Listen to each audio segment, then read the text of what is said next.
Hello everyone, good morning. I am so glad that you can join me again today to continue studying about Paul's conversion and call. Today our topic is Awaken as from a Dream.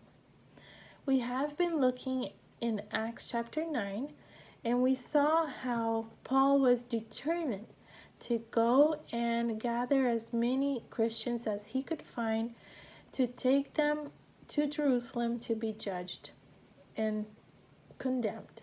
His goal was that they would either be put in prison or suffer death. And in his determination, we have seen that there was nothing that could stop him except for the light that appeared on his way to Damascus, and the one that spoke to him through that light was Jesus.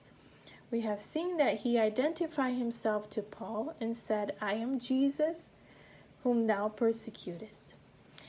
And our question for today is, what did Jesus mean by his concluding remark? Acts chapter 9, verse 5, the last part says, "It is hard for thee to kick against the pricks." What did Jesus mean by those remarks? As I was reading this, I was reminded of an experience I had with my dogs. I have 3 huskies.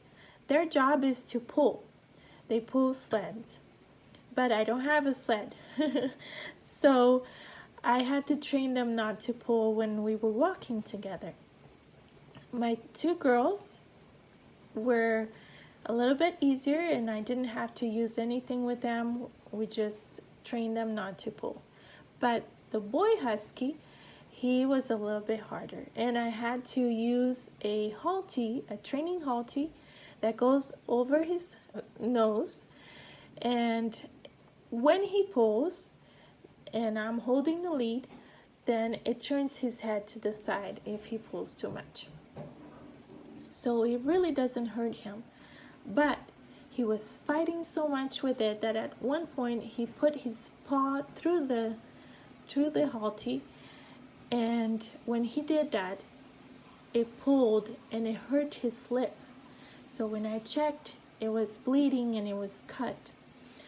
And I said to him the same thing that Jesus told Paul. It's hard. When you pull against it, it's gonna be harder and you're gonna get hurt. I can see how Jesus was loving Paul in this remark that he made for him.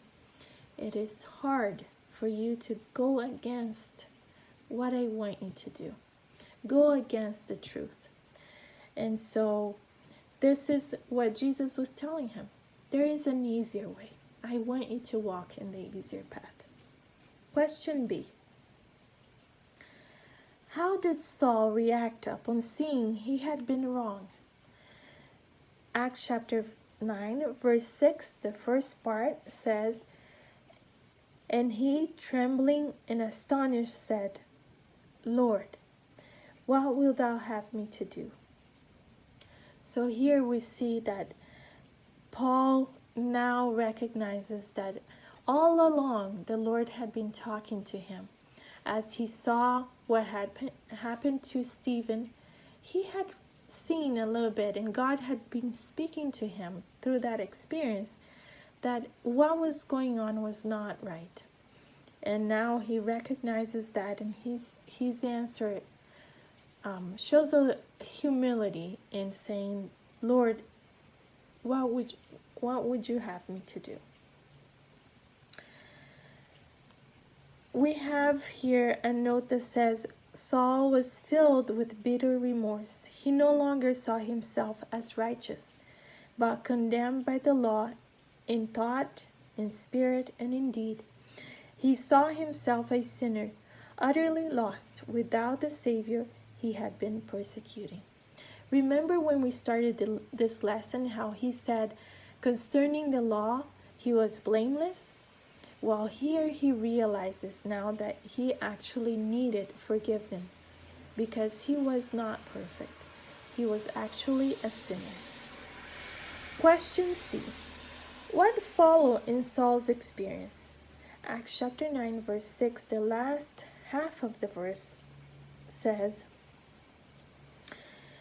"And the Lord said unto him, Arise and go into the city, and it shall be told thee what thou must do." And then verse 9 said, "And he was 3 days without sight, and neither did eat nor drink."